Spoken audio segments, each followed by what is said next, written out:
Hey everybody, and welcome to another segment of AstrologyAnswers.com's weekly forecast. My name is Terence. The week begins on Monday, July the 8th, 2024.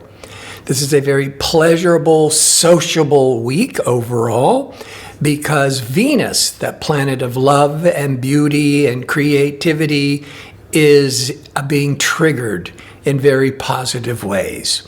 On Monday, the moon, which always sets the public tone, is in extroverted, dramatic Leo. Leo, like that moon in Leo, likes to entertain and be playful, little romance. And there's two important planetary events, because the moon gives that kind of that background reaction. Mercury, that planet of decision-making and conversations, will be in harmony with expansive Jupiter. Jupiter, in many ways, is the higher vibration of Mercury. Mercury deals with the details, and Jupiter deals with the bigger picture. Now, Mercury and harmony with Jupiter would be very favorable for making travel plans, for making educational plans, for updating your website, or launching, a new online business. Because Jupiter is also about publishing and media and marketing as well as traveling. Mercury can be very business savvy, and those two planets are in harmony on Monday. And Venus, pleasure-seeking, romantic, creative Venus, will be in harmony with innovative Uranus. Now, socially, that Venus-Uranus, it's a very good energy to socialize with friends, to get involved in some kind of group activity. But some of you, this could be some unexpected, that's Uranus, infatuation, some romance going on. Or it could just be that somebody wants to go out on a date with you and suggests to do something, going to a film, doing something with music, something creative. That's all that Venus energies. On Tuesday, the moon will be void of course as we go into that midnight, and will remain void of course until 6:47 a.m. Pacific time. Again, when the moon is void of course, there's no energy. Everything is kind of flat and unproductive because the moon is changing signs and it's no longer making any aspects to other planets. It's good for continuing with your routine. It's good for resting and introspection, but it's not, you want to avoid starting any major new projects with the moon void of course. And then at 6:47 a.m., the moon leaves the void of course Leo and goes into analytical, work-oriented Virgo. That's 6:47 a.m. Pacific time. So on Wednesday, as the moon is in service-oriented, work-oriented, practical Virgo, this is a really good day for business or accomplishing any of your goals because the sun in Cancer will be in harmony just twice a year to Saturn in Pisces. Pisces is a water sign. The sun is in Cancer, a water sign. So these water to water is very compatible, and the sun to Saturn, you could be doing very well with authority figures, your parent figures, that's the sun, but also negotiating business matters. Thursday, the moon continues in Virgo for most of the day. It will move into more sociable, fair-minded Libra, but not till 7:06 p.m. Pacific time. But Venus, pleasure-seeking, creative Venus, will forming a trine or in harmony with nebulous, inspiring Neptune.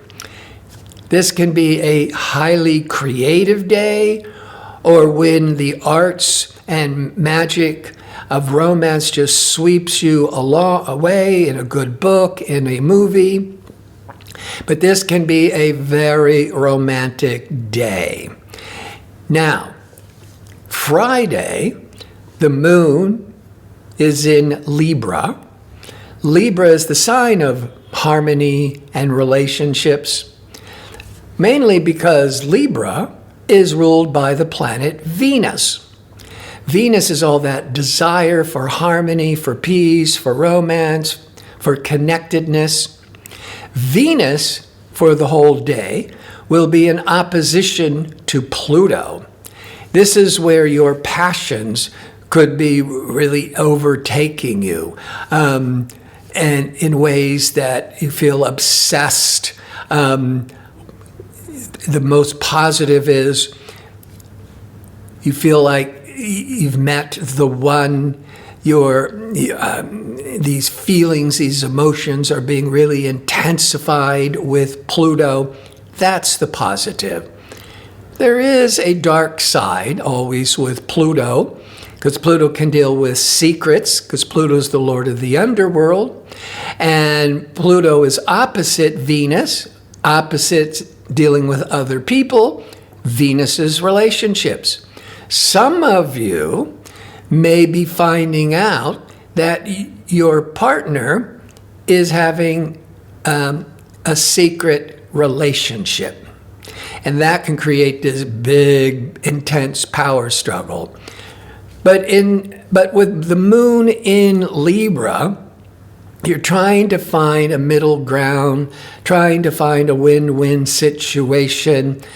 But even if there's no secret love affair going on, it's certainly Venus-Pluto is going to trigger a tremendous amount of passion. On Saturday, the moon continues in Libra. By mid-afternoon, it's going to be in a difficult angle with the sun. So it's only like an hour or two, mid-afternoon Pacific time, but that's often a time when you feel like you're not getting your needs met, something is off, and it could cause you to start wanting to look within, do some soul searching, some meditation, some introspection, like what is going on? That is because the moon in relational Libra will go void of course at 3:49 p.m. But it's going to remain void of course through Saturday night into Sunday the next day until 7:53 a.m. Pacific time. With the moon void of course through Saturday night, the energy, if you have all kinds of expectations about, partying and meeting people and networking and socializing on a Saturday night, and the moon is void, of course, the energy just might seem very flat. So if you keep the bar low and just want to socialize, because the moon is still in Libra, no problems. And again, you wouldn't want to be launching any important new projects with the void of course. So on Sunday, the moon is void of course, continuing in Libra till 7:53 a.m. Pacific time, at which point the moon now enters Scorpio, where Libra, there's that kind of that pull to find peace and harmony, and being more social. When the moon goes into Scorpio once a month, Scorpio is more brooding, it's more introspective, it's just more private. It's like wants to pull into its shell. The moon in Scorpio will be in a square, a hard angle to loving relational Venus, mid-afternoon Pacific time. So these are two beautiful planets, but they're at cross purposes. With that moon in Scorpio with very strong desires, passionate desires, but it's in conflict with relational Venus. Basically, what that means is for an hour or two, mid-afternoon Pacific time, that you might be feeling you're not getting your needs met, something's off, but it only lasts an hour or two. I want to thank you for tuning in. I hope to see you next week with my next segment. Until then, be safe and well.